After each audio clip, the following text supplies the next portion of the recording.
Lecture number 16 on the topic relational approach in our mission praxis. As we continue to learn this gospel and culture, the Lord has been enlightening us, encouraging us. There is a long way to go. So we have been learning, interacting with the cultural issues. Yesterday, somewhere I stopped here. The two levels of indigenization that happened in India. One in institutional indigenization, and the other is popular indigenization. As I said, missionaries and mission agencies that have come to India initiated only institutional indigenization that give priority to the expression of their Western type of Christian witness in Indian form. The outside, it looks like indigenized structure, methodology, but inside, the other form. But here is the issue. They neglected, even we also neglected the popular indigenization. What is the popular indigenization? That the popular indigenization addresses the theology, praxis, and the approach. Some of the wonderful people like this, Sadhu Sundar Singh, Subbarao, Father Devadas, Bhakt Singh, Dayanand Bharati had given more importance to the popular indigenization because they related their mission praxis to the context of the other people of other faiths in India. The Western cultures as inferior to the non-Western cultures as inferior to Western culture. That was their the early missionaries' attitude. There was no distinction between culture and religion. Culture is essentially a religious act. I think we have seen yesterday. Let me move a little further where I stopped.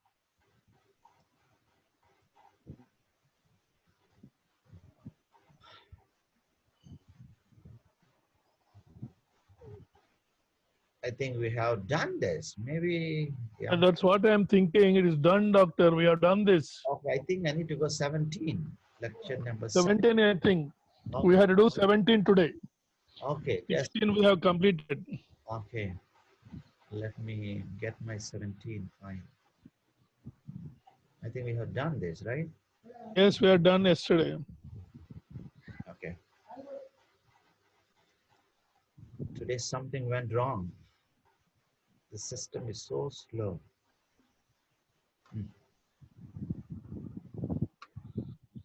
I don't know whether you have uploaded 17.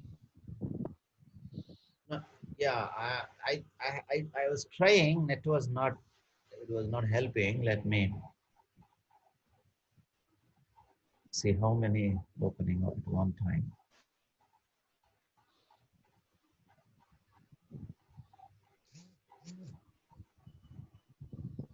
Okay.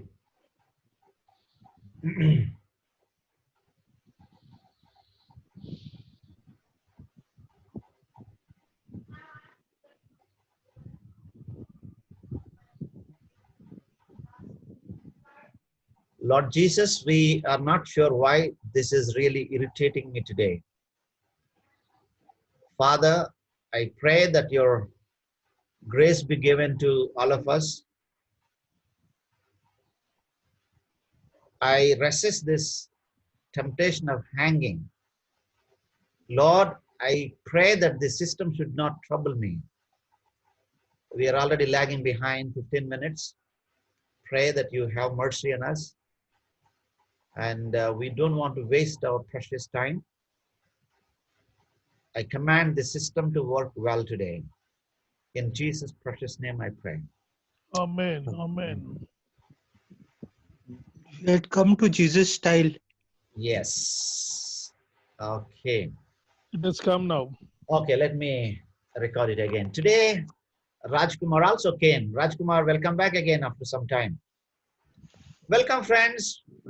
Today's lecture number 17, Mission Praxis, Cultural Context. Yeah, yesterday we have seen sociological context, and today we get into the cultural context. we have been discussing how to share the gospel with the people of other cultures. The culture matters a lot, and contextual preaching, that's what we started yesterday. And we stopped with the cultural preaching. And it should be simple. You know, Jesus made complicated things very simple, very, very simple. That's what even in that Jesus style, really, he says it is Jesus style to make complicated things very simple, but it is our philosophers style making simple things so complicated. Even though if a professor means when he speaks, nobody should understand. When he writes a paper, people have to find out a dictionary to look at here and there. And such books are famous in India and across the globe also. The well-sold books are such that nobody understands when they read. Even a simple truth, people make it so complicated, roaming around the bush. In our contextual preaching, we should be very, very simple. I hope you have done my a small assignment. I asked you to watch. Those who know only English can Google Sadhguru's videos. Some of his videos are only 3 minutes, 4 minutes, 5 minutes. Very simple, but very logical, and he communicates the truth. There is no wrong in learning from others. And don't misunderstand when I quote, why can't he quote from a Christian? Yes, there are so many Christian preachers, but I haven't found such people who made complicated things very simple. So even I said, look at Chaganti Koteshwara's some small videos, particularly how to celebrate a birthday. We need to learn the art of complicated things making simple. Never underestimate other people's intelligence. Even a farmer in the field is very intelligent. We cannot underestimate intelligence of Indian people. Sometimes we think all Indians, particularly Hindu, they don't know anything. They worship stones and wood and they don't know any theology. No, friends. They are brilliant and they have brains.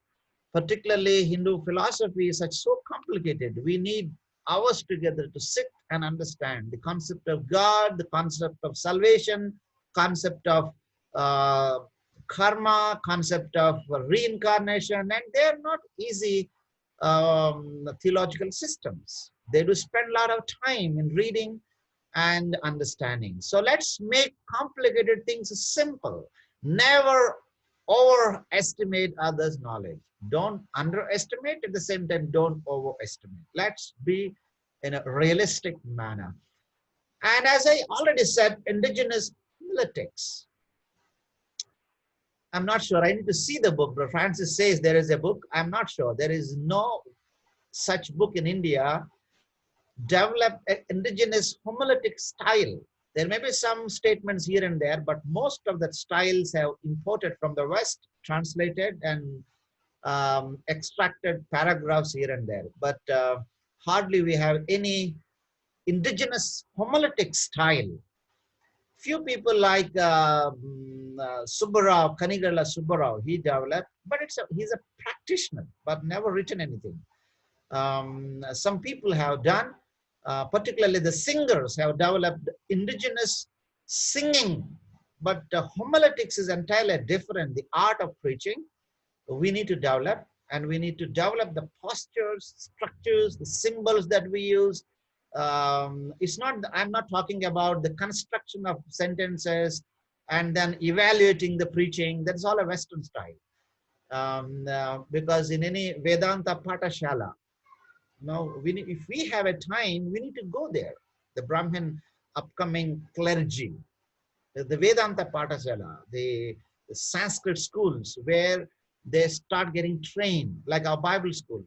They go to schools at a very young age, 11 years, 12 years, sometimes 6 years, 5 years. There is no particular age like us. They just get in and they develop the indigenous homiletics styles. They have written textbooks. Maybe we can borrow some. We can get the style of what style can touch the cognitive mind of Indians? We need to do a research on that because we are so much frightened to interact and borrow literature from others. This is the style we adopted mostly in India. Mostly in India. Without pulpit, we can't do anything. And we have imported actually. Pulpit is not an Indian style. Pulpit is there even in the schools. Now they inherited it, but so in the schools only bench is there where teacher keep the books, a duster, and the chalk and this and that. But the pulpit is outside element that has come. That's fine. We can use it. But the style that we have adopted is Videsi. What is that Videsi? Our innocent pastors, most of them, I have a pity on them. I don't criticize them because I have a compassion for them because they were not taught. They are trained in this way. You are wrong. You sinners. Bible says you are sinners. A kind of colonial aggressive spirit can be seen from the pulpits. Shouting as much as they can and having a kind of ecstasy on the pulpit. When they make statements, nobody understands sometimes. The theology that we have inherited is, Bible says several things, but it's a kind of, I am right, you are wrong. Particularly, maybe you can evaluate 10 sermons of your church. 10 sermons. Do a project. All these 10 sermons, you see the subject. What is the subject? And you see the communication level of it. Most of this is only scolding. It's like believers are there only to scold them, rebuking them. Oh, that's fine. There is a place for rebuke, but there should be a place for comforting and edifying. So all of this, either you rebuke or comfort and do whatever you do the exegesis, but it should be in an edifying situation where people can come and prostrate before God. But you look at this man, this is a Videsi way of homiletics that we have inherited even today. That's the reason I asked you to watch the Hindu gurus, how they preach. We need to learn. There is no wrong in it. We learn from different people. Any one of you in the group, do you know this man who he is?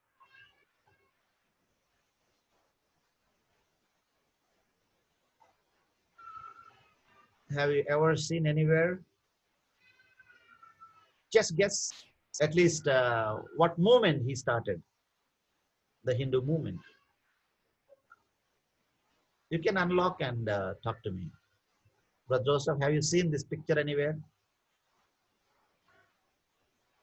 Sorry, I see you opening. I've seen this picture, but not getting the name. Okay, I've good. seen this picture somewhere. Yeah.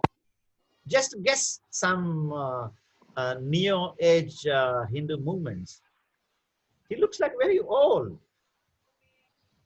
By the way, he started that movement when he was at the age of 80. I think there is no one 80 here in our group, right? No one. No. No one. I think 60 or 70 in between something. Anyone can guess? Bhudan movement? Pardon? Bhudan? No, religious movement. A great religious movement. Now it is springing across the globe. Vibrant Hindu movement. Huge temples. Even in China is there. ISKCOD? Pardon? ISNODO or something. Yes, ISKCON. ISKCON. I strongly believe there in Kenya also maybe. Yeah, it should be there in Kenya. Every metro city in the globe, they are spreading. It is there in Kenya. It is there in Mauritius. I've seen them Yes. everywhere. Yes. Every metro city in the entire globe spread very fast. And now you can't imagine. You just Google and see the video of his life history. Maybe I'll post it in our group. You should watch it. Why? You know, we say, even somebody was asking in the group, we are so much simply, still today, we are simply wasting our time arguing and can we eat this prasad, this and that. You know, when we believe that there is nothing in that, why should we simply talk about it? This man? We believe that he's not a follower of Christ. He do not know God. And we believe that those who are outside Christ, they are nothing. But you see, you see the video, you will. At the age of 18, he landed into the ship. He went to New York. After traveling 6 months, he was about to die in the ship for two times, heart patient. Just a rugged old man landed in New York and started getting disciples, and he swept across America and then got the money. When he came back to India after 1-2 years, you know what he said? I brought white elephants. He brought white elephants to India, and he constructed a huge temple in India. You know, from India he went to the West, and from the West he brought money, and from there he, my God, you can't imagine. It all happens the way that he instigated indigenous Indian style of worship. There is an enormous attraction, and there is an enormous touching of the cognitive mind and that Indian style. So we need to come back to that style. You know, when you see, you will understand what style he used. Because I have been practicing, you know, I see an amazing result, not among the Christians, because all the Pharisees and Sadducees is there to throw the stones, but outside, there is a great respect. People come, and people, because their cognitive mind will be open to receive the gospel. So we need to come back to understand what is this Swadesi. Even still, I didn't understand. Still, I am learning from the Bible, because Bible is a nation context book, and it is written in Asian context. The more we read the Judaistic culture and context, there is a lot of similarity between a Judaistic cultural context and the Indian cultural context. The Jewistic, because they are the Semitic religions, Hinduism, Islam, and Buddhism, and all these Judaism, they have some kind of similarities in the cultural context. So we need to come back and learn. And we need to, yes, there may be time, there may be a space to have some kind of Western flavor, but somehow we need to come back to our Indian context. I'm not sure how many of you have read a book, at least saw the title. Today I posted a title. What is that? Judaistic cultural context, Gentile. What is that? A book title related to Gentiles. Attitudes to Gentiles. What is that? Attitudes. Attitudes towards Gentiles. To Gentiles. Yeah. No, amazing book. It's an amazing. After reading it, Ancient Judaism and early Christianity. I think someone, I think Francis has written a paper also on that. So this book particularly has given an amazing information. Yeah, it is there with me. So, attitude to Gentiles. It's really a scholarly book. You don't get outside. And recent publication, a very costly book. Keep it for yourself and read it. When not, if it is not now, in the future you read. Then you understand the importance of Swadesi style, the importance of Indian culture and the context. Most of that book talk about, like, talking to an Indian, the Indian cultural context and the style. So some of the cultural struggles, cultural sensitivity. it's, as I said, it's not a kind of theoretical thing. It's just we are practical way of discussion. And these are small, small things, but still we are wasting our time too much on, can we have a bangles, or can we have a tikka, or can we have a earrings, It's all, yes, there are some religious inclination to that, but we need to give time for the individual to read the Bible, understand, and let him grow in a holistic context. And still there is a lot of struggle. Now, because of Corona, people stop giving shake hand. And the other day, I went to a pastor's meeting a long time when the lockdown was over here, and we went, about 200 people came. For the first time, I saw one pastor was about to give a shake hand to other pastor. No, that pastor, 2 steps, he went back, and then he said like this.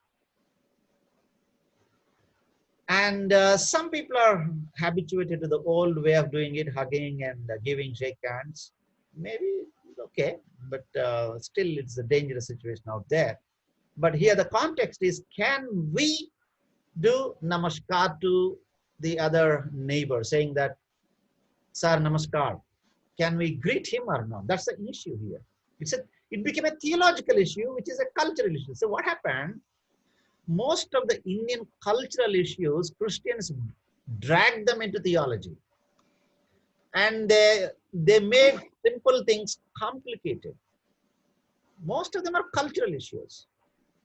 Even if you read in depth the Hindu textbooks, and if you get into the Hindu cultural context, even this Bhattu, this and that, most of them are cultural. And some Christians have developed is a third eye of Shiva. I haven't seen any text related to the Hindu text. If you have something, you post me. I learn from you. I tried, and mostly it is cultural. No Hindu texts talk about this as a third eye particularly. I read some other books, and it is the Christians who developed a kind of third eye, thinking that yes, Shiva has an eye here. Maybe that has related to that. But some Shudra Hindu preachers, and who are not really well versed with the Hindu theology and the text, they talk about here and there. They also, how do they know that? They also learn from Christians, because Christians are good in writing. So many books they have written. And sometimes they quote these ignorant Hindu preachers are here and there. Their quotation, they say, it is a third eye. Maybe friends, I want to learn from you. If you find somewhere, but don't give me somebody said and some, I don't want any quote. I need a text. Like, we take from the Bible, either any Hindu text, either Vedas or maybe Upanishads or any scholarly Hindu writers. I don't think so. And Pasupu. The other day I have seen one young fellow, he spent almost 1 lakh rupee to make a small video on Pasupu, the turmeric. Turmeric is a food item. He made a theology, turmeric theology. What is that? He says, and he brought quotations here and there, and Bible verses and some other Hindu verses, some preachers' verses, and finally he made a big theology of saying that turmeric has a demon in it. Turmeric we cannot apply anywhere. We cannot use turmeric. The devil comes through the turmeric. What a nonsense it is. And now let me ask you a question. Can we greet an individual, maybe our Hindu friend comes outside? Can a Hindu woman or a Christian woman have a bangle or not? These are cultural issues. Let's discuss, because you wanted all these things. You don't need to agree with me. You can disagree also. I want to learn. Why not, Anna? We can use it, Anna. Pardon? Why not, Anna? We can use. How can I use, man? Bible says come out. It's a culture, Anna. Culture of India. What culture? It is all a demon in it.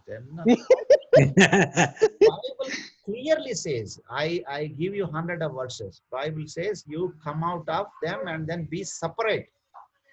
How do you know that you are a Christian if you have a bangle? No, you also like them only, simply mingling, having the tikka and having bangles and everything. What is the difference there? If the Bible says, come out of them and be separate means, And then how do people know that you are separated? God. yeah, in my behavior and my the way of thinking, all these things to be taken into consideration, Yeah. but not of these things. Okay. So External thing. the class to interact. Anyone else? Yes. Doctor, Yeah, brother, smiles, please. no, in all the countries outside India that I worked, when we gather in any social gatherings among the Indians, we are, particularly when you meet other women, you always say namaste like this with folded hands. Always. I've been outside India for more than 25 years now. Every single occasion you meet any Indian women outside India in a social gathering, we have been saying namaste. Men, of course, you give shake hand. That is what we have been doing all these 25 years. I worked in 5 countries. All the 5 countries, it is the same culture. Excellent. Thank you very much, brother Smiles, bringing that. Even I have seen in US, the gatherings here and there, when they go, they just say namaste and everything. But my question is, why there is a problem in India, in Indian church? Yes, brother Smile, brother. Francis. Yeah, Francis is about to say. Please, brother Francis. Doctor, in my church, when I go, we only take both the hands and say namaste and enter. And except some young people, they may say hiya or shake hand. But most of the elders in my church only wish with namaste to all the people.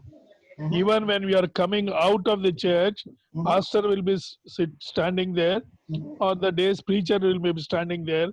We only wish them with the namaste, and then we come out. No shake hands.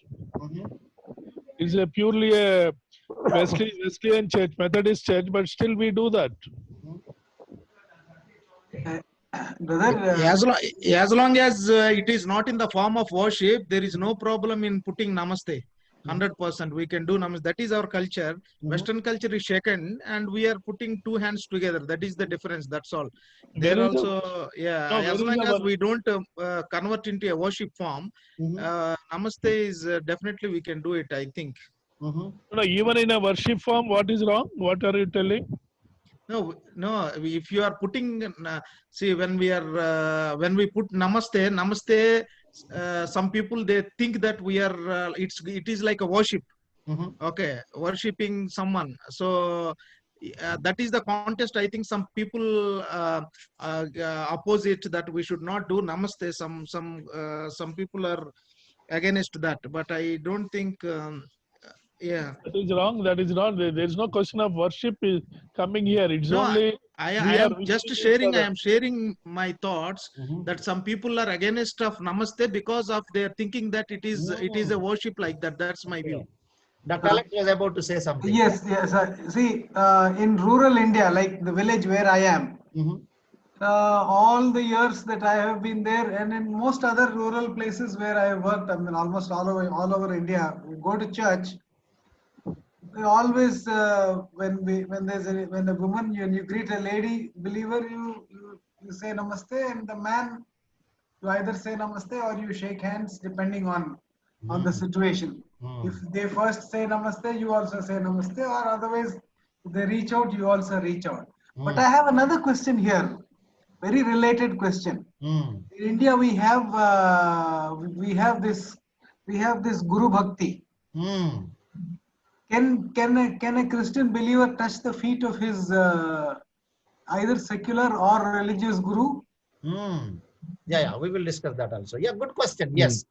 So so as many of you said, historically, if you look at it, 1980s and 90s, even until 95, 2000, rural India, particularly the churches, they hold back to that indigenous cultural form.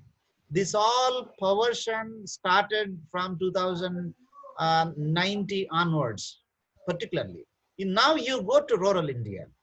Even in the interior rural village, also the church started learning all this for the past 10 years. Because I have traveled a lot of rural places, I really wonder, how did they learn all this Western way of worship, Western way of greeting, and because this church growth philosophy rampant for the past 20 years.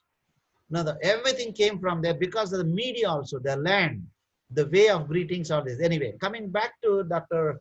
Alexander's question, yeah, I think that question can be answered along with this form. Why even Srinivas raised the issue, yes. Why people, particularly from 2020 onwards, there is a drastic change to Indian culture. It is a revolt to the Hindutva movement. You know what happened, particularly Christians, it is a kind of U-turn. Now we need to discover a kind of new identity. And everything they have thrown out because there is a kind of lack of understanding of the cultural issues. Yes. Dignity we can give. Bhakti can be given only to Bhagavan. We can have a dignity, we can give dignity to Guru, but we cannot give bhakti to Guru. Bhakti can be given only to the ultimate reality, the Lord Jesus. We can have bhakti only to the Lord Jesus, but we can have a reverence, respect, and dignity towards anyone else. Not only to Guru, even to a Sishya also. We can respect. And the Hindu mythology particularly says some gurus have touched the feet of the Sishyas. It's a reciprocal way of doing it. But here is again, forms and theology are two different things. We cannot misinterpret forms, adding some kind of faulty theology. Touching the feet may not be worshipping. Here we need to understand the culture, because Christians have never given time to understand studying the culture of Hinduism and Hindu forms. As I say, Christians, I am also part of that, friends, because I am also a part of this group, because I have never given time to understand what is my culture. Whatever I know, practiced, I know, and then I understood all that is evil and demonic till 2013. Then I realized, started reading, still I'm learning. If I am wrong, I admit, and I keep on reading, collecting materials. Forms can mislead us. We cannot bring theology out of the form. Washing the feet and touching the feet may not be a worshipping.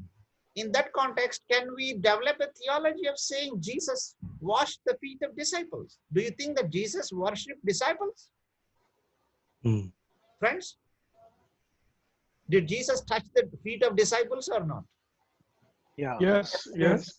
Can we make a theology out of it, saying that, yeah, Jesus worshipped? No, here is a faulty understandings spread like a rumors in the church and Christianity with all the forms of Hindu way of cultural forms. See, Srinivas brought the idea, particularly he brought the discussion to the table. I was in a Bible study in a prestigious institute. One of the professor, a great professor about to retire, a great man. I really respect him. But he is full in his theology. Absolutely full to Hindu cultural context. He doesn't know anything. Among all the scholars, these MTA, MDU scholars, what an absolute nonsense he makes. He says, no, we should never do namaskar to anyone, because I don't know, in the Bible study, suddenly the issue came. He said, we should never do namaskar. The other student asked, why, sir? Why can't? He said, no, if you do like this, this says the form. He is giving an interpretation of the form. I don't know where he got it. He says, what does it mean? Like, no, you are worshipping the God in you. Namaskar equal to worshipping the God in you. He brought a theology of it. He's saying this text, that text. Why I said he is a fool. He never gave time to understand the form and study the context behind that culture. Most of the Christian leaders object their workers and their believers not to do this because they have a faulty theology developed in their mind, thinking that this is like, worshipping. Because Hindus, when they go to temples, they worship. That's why. And also Hindus believe that everybody is an incarnation of God. You are God, I am God, Aham Brahmasmi. That's why when they meet, they greet. This is like, I worship the God in you. That's the reason people get scared to do namaskar. Because we are not taught. We are taught all the bad theology and wrong. We misunderstood the wrong. Actually, here is the little difference. If you really get into Hindu text, even when you bow down and do, that is also a respect. When I meet Dr. Alexander, I say, Alexander Sahab, namaskar. But if I meet Alexander's maybe uncle or somebody who is elder to him, or maybe old uncle, or maybe very well respected, and I just bow my head, it is a culture, Asian culture particularly. When I went to South Korea, Incheon city and Seoul, all those cities when I was traveling, I was really amazed. They inherited their rich Asian culture. Even now also, you see any Korean, when they just bow like this. They just, even on the street or anywhere, they have a great respect for individuals. Because that's their culture. It's not that worshipping. But here is an issue. Particularly when you go to worship Bhagavan, so these two fingers, the thumbs, they keep here at the forehead, they do namaskar. But of course, common people, they don't do that. But that namaskar has some religious inclination, saying that, oh God, with all my mind, body, and soul, I worship you. But I have never seen that anybody going to, if I meet Dr. Alexander or maybe Francis, I cannot do like that. I don't do that. I simply say namaskar. These cultural forms should be studied. I just give a picture, you study. Go to the literature and get back to, but don't talk to any pastors or don't consult any Christian books written by the Westerners who gave all these symbols. Go to Hindu texts. Talk to Hindus. Go to a pujari. Ask him, what does it mean to namaskar? Or can I do, what is greeting? What is the difference between greeting and puja? And a lot of knowledge we learn when we ask and read other literature. Don't read Christian literature because they don't know anything. Simply they mess up all the theology. So these forms should be studied. There are 1,001 forms. And now answering to Dr. Alexander's question, can we do bhakti? Yes, I think I have answered. No, we cannot give bhakti to Guru. We can respect. As Jesus respected his disciples. And he expected his disciples to respect him in addressing, greeting, and even you can wash your disciples, the Shishya's feet with a reverence. That's fine. And you can touch the feet. That's fine. But that is not worship. Particularly the farms in North Indian context, even in South India also, some traditional families, children, they touch the elders' feet. It's not that they're worshipping. But there is a culture, they worship when people die after the death. They keep their picture there on the wall and they do all this agarbatti and then they put some garland and they worship because they believe they incarnate into the another form of life, the spirits will come and help. That's a different theology. So these all Asian cultural context, we can use if it is needed. I am not saying that you should bring back again. Most of us became westernized way of breathing. That's fine. Let continue wherever we are. But if it is required, when we are interacting with some people who are having that cultural aspect, we need to humble enough to accept their culture. I'm not saying that let's bring all this Asian culture into our church. No, let it be there. If church is in a Western form, that's fine. Let it continue. But let us not pressurize new followers of Christ to get away from their old cultural habits. Let's not pollute them. In that context, I'm saying, if a new followers of Christ, if they are habituated to have a different style of worship, that's fine. We should allow them the way that they worship. And here is a cultural issue. Just I pause a few minutes and then let's discuss again. So again, For example, a Lakshman comes to Christ and he wants to get married. And what our pastors, because the Lakshman, by the way, slowly he become westernized in his culture and context, everything. When the time comes to get married, our leaders, particularly evangelicals, now I realize, they say, we need to stand for God. Actually, the people, they use all these funny words. They are not really theologically right. They are not culturally relevant. Stand for God is not really stand for God. It is a kind of abusing the culture of our country. When Lakshman starts getting married or searching a wife, and somehow he finds and they want to get married. And the parents, all of them, they know how their families get married. But here, no, everybody says, no, you need to stand for God. You should not have a tali, no, you should not do that. That becomes a big testimonies, faulty testimonies I have seen, heard thousands and one saying that, no, I stood for God, I did not use tali, and that's a great testimony. Now I realize that is a nonsense. What we pressurize, this way of Western way of doing. Let's here discuss something. I'm not saying what is right. No, that is right, absolutely right in that cultural context. But in our Indian cultural context, Lakshman invites all his family members, maybe relatives, aunts and uncles, they all come to the marriage. They have never seen. The first day itself, because they don't like Lakshman's selection, he selected a believer because Bible says you need to select, that's fine. But they want to see the bride in a Indian bride. But they see the Western bride with the sleeveless and a big gown and maybe something. And maybe after the wedding, now I think it came into India also in some metro cities, but not really in the rural India, but it will come. But because of Corona, I think the westernized way of doing is very much going out. Even now in the Western also, people are not doing that. But this is the way of doing. After the wedding, what is the finishing of the wedding? The priest says, let's kiss. Let the bridegroom kiss the bride. That's it. And how do these Lakshman's aunts, uncles, and everybody will feel? The first day itself having a white sari. In their cultural context, only a woman who loses her husband wears the white sari. Of course, that may be in earlier days. Now things are changed, but deep root in the culture. I'm pinching you.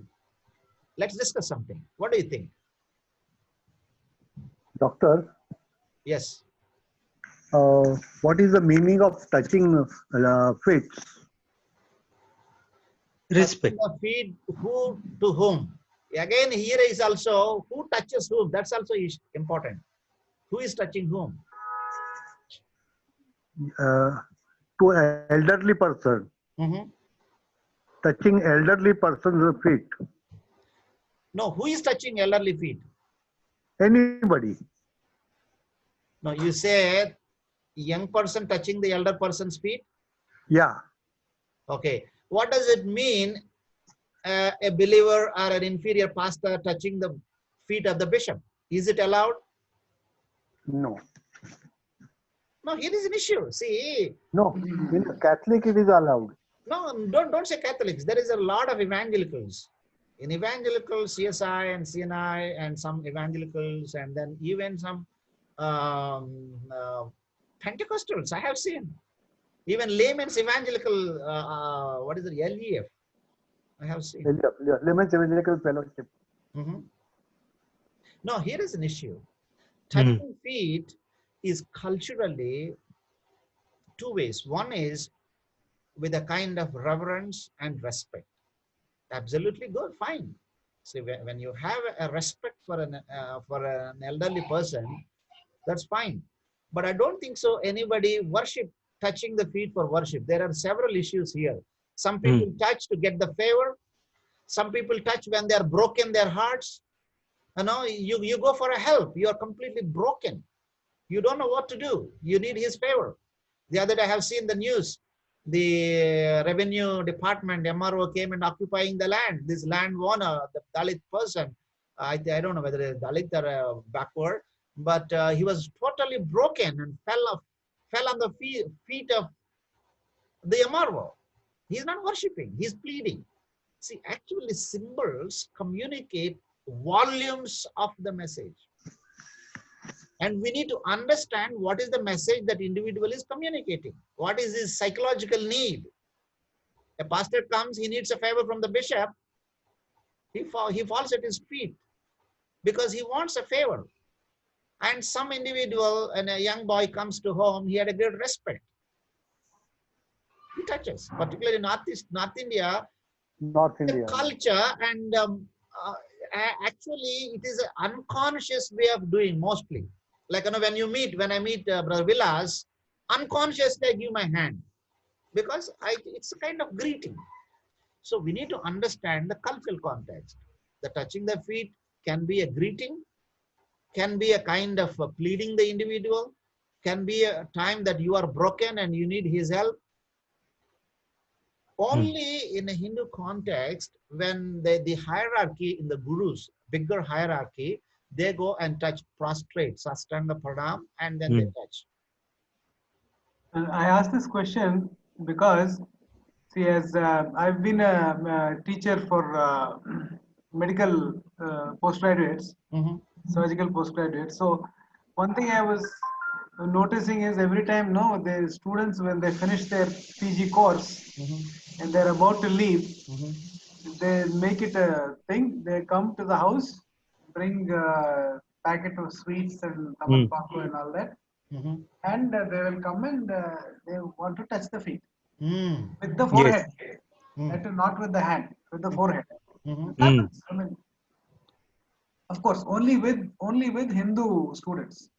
Christian students will never do it. So just a minute. North India, they call it Pailagi. Let me finish, brother.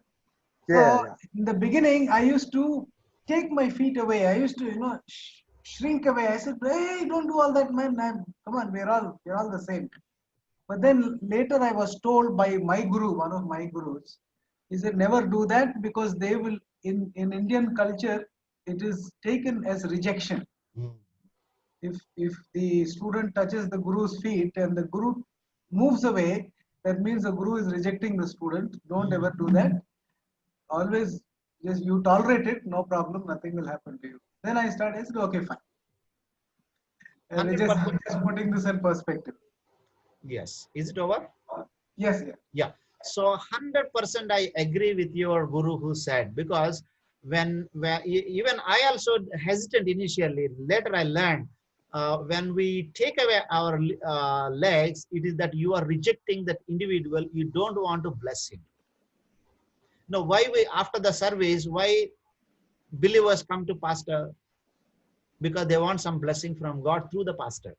They say the pastor keep some oil or something, that keep the hand on them and pray. Even giving blessing is biblical. It is Asian cultural context and biblical. But we are not taught that. We have a hesitant, but 100% I agree with you, Dr. Alexander. I tell you my example. Once I went to Dharmavaram. I think a few years ago, I was preaching. A few days I preached in all those colleges you people have arranged. I went with the saffron clothes, and then I preached. And then I preached pure gospel in one Hindu college. I forgot the degree college. And after the preaching, even I gave an altar call to accept Jesus. They know that I am a hardcore Christian preacher. Even their teachers were there, principal was there, everybody is there. Even we distributed the Bible. And then after the preaching, I just started coming out. I think 25 degree first year girls, they came as a mom. And they said, "Sir, please wait." In front of everybody, the lecturer is there, principal is there, all just on the floor, the muddy ground. They knelt down and then they said, "Sir, pray for us, bless us." They were about to touch my feet. I had some kind of resisting feeling because all my Christian organizers were there. How do they understand? But I politely, I have accepted and I prayed. Some of them were literally with the tears. So in Indian cultural context, people want blessing from God through an individual, which is biblical also. Even pastors lay their hands and pray. It's like, a pastor lays hands on the pray. The Hindu community, when they come, whether they keep the forehead or whatever it may be, with a kind of reverence. It's not a worship. They want a blessing from God through the individual, because community believes that Guru passes some kind of blessing. So I think you are right, Dr. Alexander. I 100% agree with your teacher who advised you. Maybe still we need to learn. It may be a kind of difficult for us to learn initially, but we can allow them. That's a kind of cultural form. Now, when Abraham saw the God, and he fell on their feet, he realized one of them were God. And he fell on their feet, and he did not feel it. And any other biblical context that we can emphasize, please do emphasize here. Thank you. We are not so sure, but in a Hebrew culture also, there is a form of greeting, respect. Even they too, I need to read more on that. Maybe we need to go back to the ancient Hebrew culture and read more from the secular books, because Christians haven't developed that attitude of learning culture. But absolutely, I believe there may be some touching feet, and maybe there may be some form of respect. We need to read more on that. Yes, yes. They fall prostrate on their face. Daniel did that. Yeah, here is an issue. See, when Joseph was in the high peak, when he was the high official in Egypt, when his brothers came, by the way, they are believers. Here is a cultural issue also. They know they should bow down only to God of Jehovah. But you see, the text says they prostrated before the high official there. That's the way of greeting in that superpower of the time, Egypt. Even David, when he came to kill someone who didn't help him, Abigail came and she prostrate, she fell down, and she asked David to not to take revenge on. Yeah, it's all Asian cultural context, falling down, touching the feet, and then the different ways. See, in that Abigail's context, she needs mercy from David. She was totally broken, and a kind of self-surrender. So anyway, and here is let's discuss on this. How can Lakshman conduct his wedding service? If, for example, Lakshman 100% asked the pastor to celebrate the wedding, but only in a Hindu form. Let the wife can have a kind of bangles and red sari and around and a kind, but no mantras, no idolatry, nothing, everything. You chant your maybe Bible verses or maybe Psalms, and let's sing, have some bhajan. But do you think pastors will agree with that? No. There will be a time that comes back, and we need to come back to see how best we can indigenize. Here is an issue. We say, oh, all the Hindus are also westernized. That's true, but they are having some, but Francis is about to say something. Doctor, in Rayalaseema and some parts of all Christians, when the bride or the bridegroom, before going to the church for solemnization, in the house they have a prayer before she leaves. Sometimes pastor may come, or father or mother will pray. After that, the girl or the boy touches the feet of mother's sisters, father's brothers. If the elder brothers are there also, they touch the feet. Afterwards, they go to the church for service. It is a respect. They take a blessing from the elders. Even grandparents will be there, especially first grandparents, then parents and all the brothers and the sisters and the very immediate family, and they will touch their feet and then take a blessing and then go. Thank you, Brother Francis. Here is a question. For example, it is an imaginary name. Suddenly it came into my mind. For example, Lakshman is about to get married. So his father is a hardcore Hindu. So can Yeah. he go and touch his father's feet and get blessing? Definitely. There is nothing wrong in that. But by and large, yes, 100%. But what our Christian mind says, how can he goes back and touches his father's feet, and who is he to give the blessing? Only God should give the blessing. See, yes, That God is gives the later. blessing. That is later. Before you approach God, Mhm. you take the blessings. Is Mm. his father who has given him life for him. Mm. So he has to take a blessing from his father.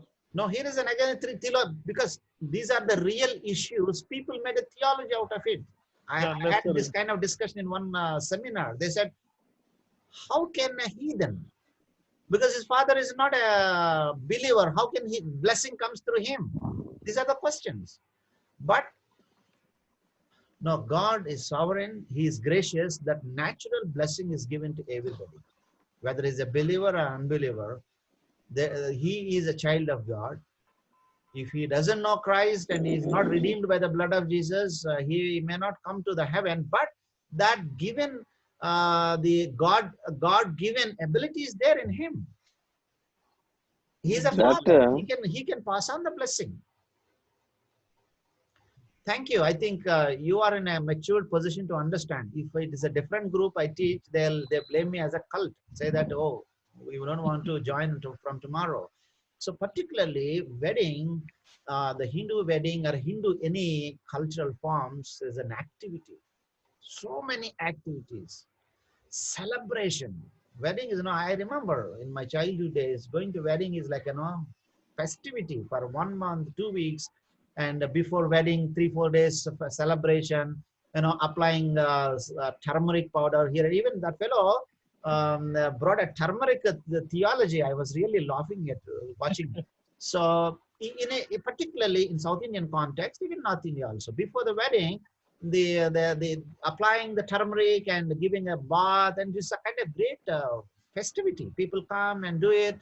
And then, but Christians lost all that art of enjoying celebration. There is no celebration. No, only simply you hire a hall, meeting hall, and then you want that to only your pastor to preach. It's, I don't know. I am guilty of all this. I am a great sinner because I have engaged in all this kind of sinful activities. I lost that art of enjoying my life. I realized only in 2013. Even my wedding was boring. I didn't allow it because I come from a boxing. My wife comes from a Methodist church. They are a little bit indigenized. They allow this thali. I said no, because my people taught me you need to stand for God. I said I need to stand for God, no matter what happened. Even I don't marry you, but you need to agree with me. Poor woman, she agreed with me. No, it's just monotonous. Just a meeting hall.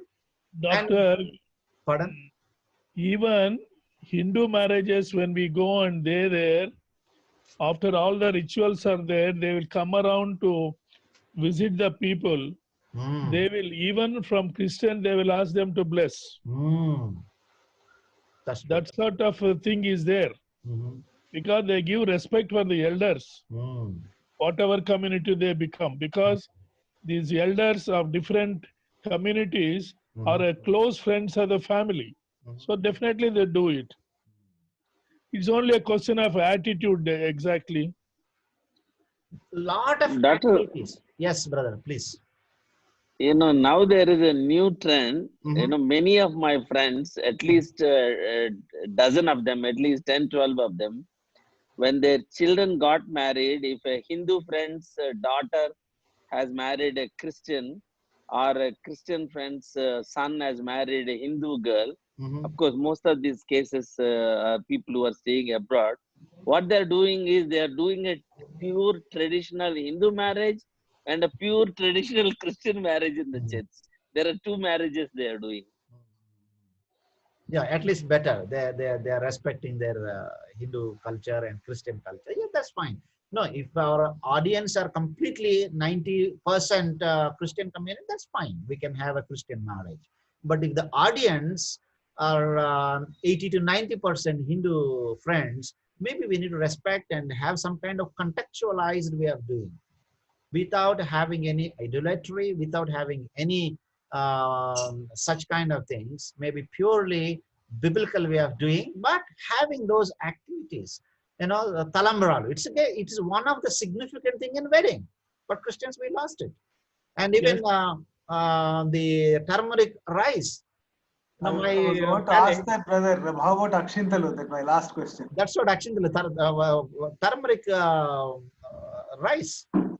No, actually, even in a Hindu wedding also, the turmeric rice has nothing to do with the idolatry. Even you see the Brahmin, the fellow who sits there also, not really idolatry. It is just a chanting of a ritual, and he also may not be really in the mood of worship. It is just activity that should just finish it. But there are some few related to the idolatry, which is like, you know, a symbolic way of going around the fire. That also a kind of forms. Having 7 knots, so that the wife, the whole concept of wedding in Hindu context is they need to stay lifelong. No divorce. It's wedding is for a lifetime. For that, all these forms they have arranged it. So many forms. So the bride and bride, because now everybody is in love and they know each other. But in our earlier days, it's traditional marriage. They never knew each other prior to that. So during that 1 week and during that activity of celebration and wedding, you know, they know that fear and anxiety and timidness will go out, and they come to know each other. That was actually the primary purpose of having all these activities. And also, wedding is like, you know, 2 big joint families coming together. You know, mama, atta, and all of them giving something, receiving, taking, demanding. Such an amazing cultural connotation in it. We lost that art of it. Here is a question, talambralu. Yes, from my side, and I missed. Actually I was a fool during that time, because I never studied, I never understood. It is just a kind of activity where you sing, a kind of play. Maybe a pastor can mix some powder into that and then pray in the name of Father, Son, and the Holy Spirit. He can bless the rice and give them, let them play with the rice. Actually, they do like that only. Praise God. I have never seen, but if I get a chance, no, in the future, I want to conduct. At least I missed that. So, turmeric is nothing. Turmeric is an antibiotic. It is an Ayurvedic. Chakri, Potana is there ready to get you married. We want to see that combination of Eastern, Western, Southern, Indian. We love Definitely, by listening this seminar, this class, Anna, I'm thinking to get married with my indigenous culture, Anna. And they will throw you out from your EU. Be careful. I don't mind them, Anna. No, we need to be East and West should come together. We should go slowly, right? So anyway, I think on the other hand, Venkatana, because this is really good, but how far we can push it, where we find a thin line. This is a line that I can't cross, because especially these religious, these cultural lines are invisible. We don't know how far we can stretch it. See, so that's another difficulty. So for example, you take a white sheet paper, A4 size, and write all from the before marriage to the finishing marriage, 101 things these people are doing, Hindu culture. Chuck out. Let pastor come and do everything. No idolatry, no mantras, nothing. Only Bible is there. You pray, and then several times people can come and pray, and pastor do everything. Then what is the problem there? There is no idolatry. There is no Hindutva there. Everything is spiritualized. Let people come, have some kind of bhajan, praying, and godly people surrounded by that, and the Hindus will enjoy. They said, wow, what's an amazing. I have never seen a wedding like that. And have some kind of garlands. Even we have all plastic garlands. We get scared to have a kind of malipulu, this and that, because we consider all of that only samarpayami to the devil, so let's not use it. Even Christians get scared to have the garlands. They are very happy with the plastic garland because it came from outside, plastic. No, yes, there is a thick line is there 100%. When there is no Brahmin, when there is no Pujari, when there is nothing idolatry, then where is the point of having some problem there? Only pastor is there. But pastor should be convinced. Otherwise, there's a problem. There is no pastor here. Pastor should be converted first. Say if the pastor is from Boxing Fellowship or some strong fellowship, and then is another independent fellowship pastor, then they. Yeah, tell me. There is some voice breaking, Srinivas. Yeah, if there is a pastor from a very strong, like as you said, Boxing Fellowship or something. Obey him, no problem. See, here I am saying we should not bring problem to our fellowship. If you are in such fellowship, obey to them. We need to respect the elders. I'm not saying that you become like a radical. No. The problem, we don't need to impose on everybody.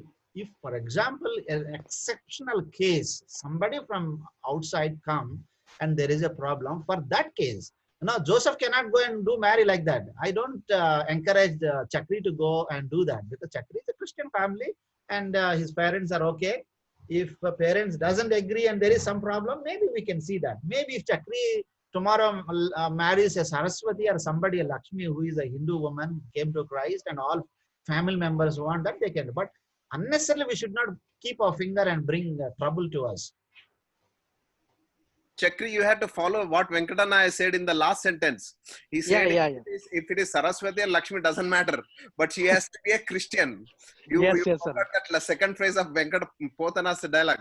But that is understood. No, here we are talking about only the forms, not theology. In theology, 100%, even 200%, we need to be so strong. That's what I'm telling you. There is no idolatry, no demonic presence, no such activities. It's only purely God's people. But here the symbols, yes, Hindus use that in the name of the three gods, three nodes. They are using, we should throw out. No, we are not using theirs. We are using the culture. Actually, it is a cultural issue more than a religious issue. Having a Mangalsutra is more cultural than religion in a Hindu society.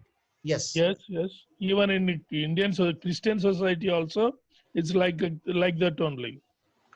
And here I need to tell my testimony before I close.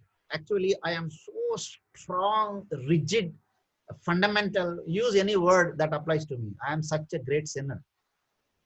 We went to Uttarakhand, North India, and I am the first staff worker for this great movement. And my wife and myself, we started moving around because there is no Christians, particularly our fellows. There may be some churches, but going here and there, making some friendship. We used to go one family regularly. And we had a little baby. Sophia was, I think, 4 months or 5 months, little baby. Very cold, and they used to ask us to come inside, sitting and sometimes praying, sharing some testimony, this and that. They were suspicious of us, asking some indirect questions. I didn't understand. Later, once I really understood the way that the family, the woman of the family asking indirectly that whether I really got married her or not. Because she doesn't have any tikka, she doesn't have a Mangalsutra, but a baby is there. They are misunderstanding that I lifted a girl from South India and came here and having a family, a kind of setup.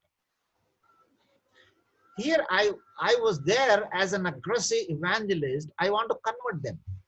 I want to preach. But let me ask you a question. Yeah, am I really preaching the gospel? What am I communicating to them? You tell me. No, my intention is to do the ministry of the Lord. I am so conviction. I have my conviction, biblical conviction. I am right. But what am I doing there? Please come on, tell me, answer me. You are not following the culture of the people whom you are visiting. Forget about the culture. What am I doing? Actually, am I doing a kind of evangelism? In fact, indirectly avoiding, Anna. Indirectly, you are avoiding the people. Not only avoiding, I am bringing shame on my Lord Jesus. Yes, yes, sir. Because they literally, because I'm not ashamed to share this is my personal issue. That's why without any shame I'm sharing. I am so powerful in my theology, my conviction, because the Boxing Church in those days and giving away and then not having that thali is a standing for God. And I stood for God. But I'm doing their ministry. I am bringing shame on my Lord, thinking that because in that society, people don't have a good opinion about Christianity. That too, I am putting a petrol in the fuel. If I have not really explained, there is a chance how many people might have misunderstood that this guy, Christians have a loose character. You know, in Hindu society, this till today, people have this concept. Christians have a loose character. I don't know why. And then I had to humble myself. I was not having money. I went and brought just, I think, 5 rupees yellow thread in the Pachari shop and asked my wife, please wear it for the sake of God. She was laughing. She said, you know, in those days, my parents were pleading and I was pleading. You never allowed. But now you want me to have it. That's fine. I'm telling my story. And then what happened, no? Then they asked next time when we went. Then I had to explain. This is a culture. We came from a Hindu family, but because in the Christian community, they don't wear, we didn't wear. And now we learned from you. Thank you for teaching us. Instead of me going and evangelizing, the Hindu family evangelized my wicked mind, because they helped me to understand a culture and the context. Then we had a great relationship because we lived in Keval Vihar, surrounded by all Hindus. If I continue to live without that, no, many of them might have misunderstood me. I would have left, and then that misunderstanding will continue. Christians are loose characters. Pastors are loose characters. Why? It is because of our wrong theology, my friends. So the cultural way of doing, when we really... Sorry to interrupt you. Yes. What happened to that family in Uttarakhand? What happened to the next step? Yeah, we had an amazing... they had 4 children, and then our Bible started growing, and we had a great relationship. And later on, they understood, and then they thought, okay, he's a different guy. And then we explained, and then they thought, because I started learning from them, a lot of things. And it's a kind of giving and learning. And I don't say that they have become believers, but they have really supported us several times, and they became the best friends of us. We had Bible studies several weeks in their home. And then even when we came out from Uttarakhand to Pune, they started calling. And one of the sons of the family, he got a police job in, I think he became a circle inspector in Delhi. He called me several times. Later on, I lost that contact. But I had great friends in Uttarakhand, pure Hindus. My wife had friends, and I used to call them Didi. You know, I had so many akkas there, but they're not believers, pure Hindus. And we lived in a Hindu home, and they used to live in the first floor. We were on the ground floor. We were on the first floor. Their home key was with us whenever we need. Like one family we lived. Why I say, yes, it is not a theological issue, it's a cultural issue. But if we really touch the cognitive mind of a Hindu, that's what I say, when we develop a kind of touch the cognitive mind. Once we had an Anantapur, amazing to see. Long back, I think it was in 2013. I was not in touch with Dr. Alexander. What is this hall? Medical Association. IMA, India Medical Association hall there. Or you guys asked me to come. And we had an amazing meeting, evangelistic meeting. And most of these young girls and boys, they came. And then that day we had an amazing meeting. I gave an altar call. That's it. Finally, they never called me again. They thought I am slowly implementing a new methodology. But they have seen, they expected only few, but the hall was packed with, and then it's an amazing interaction. But people got scared, thinking that, because that was the initial stage, I started introducing a kind of contextualized ministry, and our people got scared. The other day we had a meeting in Bapatla. They had a big hall, and no power. Suddenly something, everything collapsed. You can't manage Hindus if you give a spirituality, even they sit on the floor. If somebody else as a speaker, that day meeting would have been cancelled. This has happened in Bapatla. What happened next to that one big, this is a water tank. Underneath the water tank, within few seconds, we arranged a small table here. I was standing there with a Hindu dress guru. And these young boys, they lifted their chair and they moved out and came and sat there. Jesus said, take your mat and go. No, see, literally it happened. Everybody took their chair. Within few seconds, everything was organized and we had a great meeting. Because we need to understand the mind of India. And as I say, no, when I deal with the Christians, I should be a Christian. When I say contextualization, whatever people need, we should give them. When we are with the children, when I did my master's in social work with in Vijayawada, I was in the slums, lived with them, sit with them. And when you are talking to a beggar, you should touch him. By the way, I haven't taken these pictures for the sake of showing. Long back, suddenly it was there. As I'm preparing the lesson, and then I got this, and then I thought this will be relevant to help you to understand, not for show up or to do something. So when you are talking to an individual, you cannot throw a coin and teach your theology by staying. Maybe you should sit with him. This is a contextualization. Going with the individual in a way that the individual and you can become one in dialogue. Even the other day I was walking somewhere and I saw this leper. He has a big story to say. See, we cannot underestimate anybody. Even a leper can have a big story. A guy and myself, we were walking away. I think this is also in Bapatla somewhere. I went for preaching. And within few minutes, this fellow started broken up and he started sharing his story. He said, Aya, tell me a story. Aya, I saw tears coming and then I sat with him. He tells a story. By profession, he was a teacher. And somewhere, Rajamandri or somewhere, when he came to know that he has this leprosy, he ran away from the home, thinking that if people know that he has a leprosy, children will not get married. He ran away from the home. Government teacher. Then he told me, sir, if I haven't run away from home, my children will not get married. That's the reason I completely cut off from my family. I'm okay. Everyone has a story to tell. We cannot underestimate. He's a beggar, but he has a story. When you are in Anglican church, no, you should be like an Anglican. You cannot simply go with your pancha or dhoti or this and that.